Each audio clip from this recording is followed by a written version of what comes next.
In this video, I'll show you how to turn off dark mode in Microsoft Word. Yes, I'll show you how to make it all look white again. Let's get started.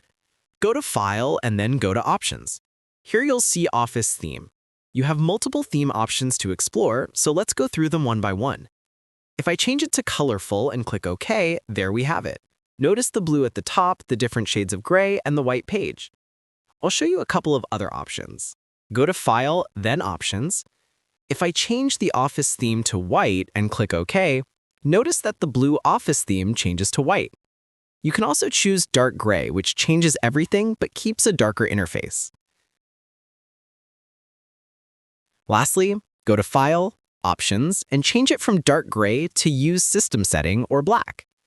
Then tick the box that says Never change the document page color, and click OK. This will keep the page white while using dark mode for the interface.